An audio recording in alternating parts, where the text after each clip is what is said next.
Good morning, everybody. Karen Brooke back here for another quick reading from the book This is Bob Proctor.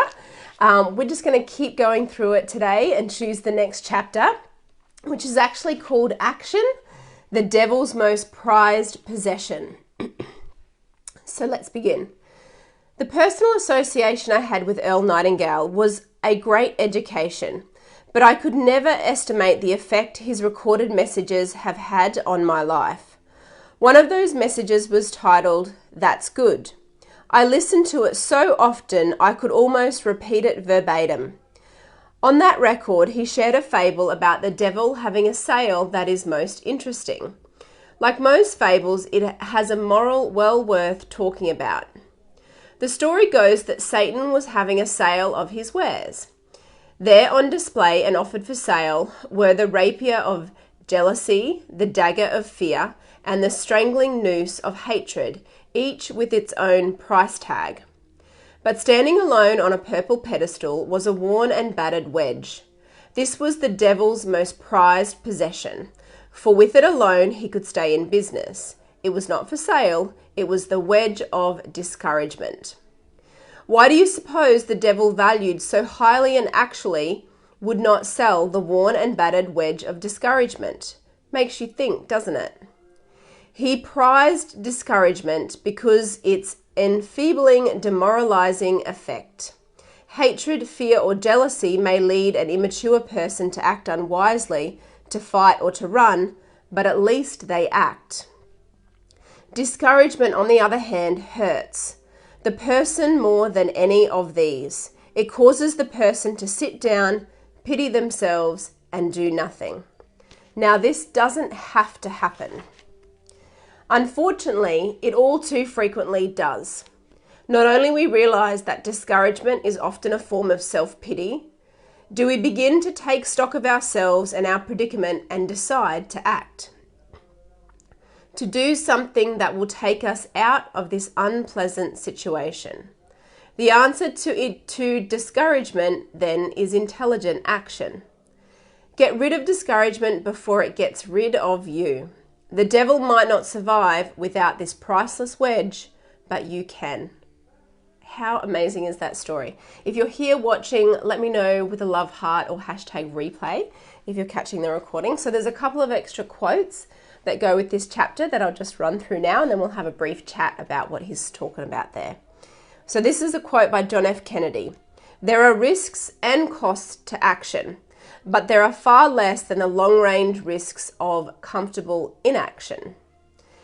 This next quote is from Norman Vincent Peale.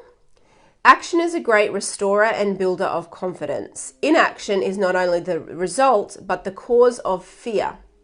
Perhaps the action you take will be successful, perhaps different action or adjustments will have to follow, but any action is better than no action at all." And this last one by Thomas Carlyle. "Doubt of whatever kind can be ended by action alone." Oh my goodness, we could have a whole seminar just on this one chapter. But let's go back for a second to this paragraph that jumped out to me right at the beginning, where he said here, "Discouragement, on the other hand, hurts the person more than any of these. It causes the person to sit down, pity themselves, and do nothing." Now, you might have had discouragement in your life from family members, from friends, from a teacher, from a colleague, from your boss even.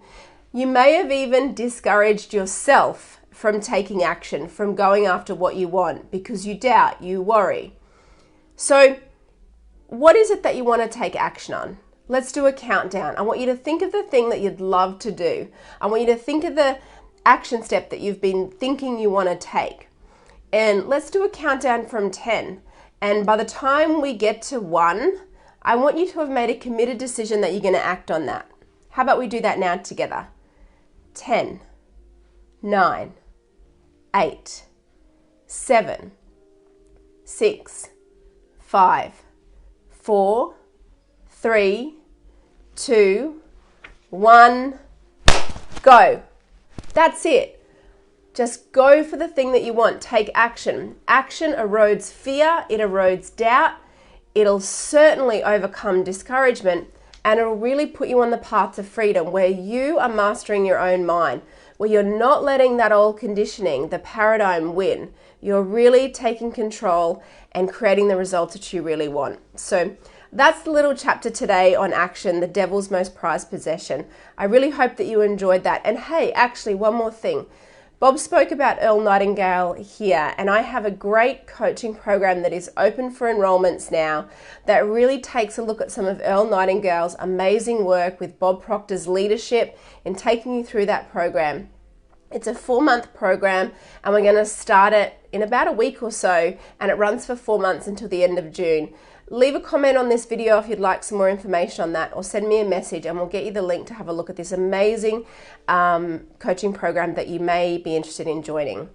But that's it from me today. Have a wonderful day, and watch this video over and over again and think about the ways in which you've been holding yourself back on doing the things that you want to do, and think about the number one action step that you're going to take today to overcome that fear, doubt, and worry, and certainly free yourself from any kind of discouragement that you've been giving yourself or somebody else has been giving you to. Action will always overcome discouragement. Have a great day, everyone. Take care. Bye for now.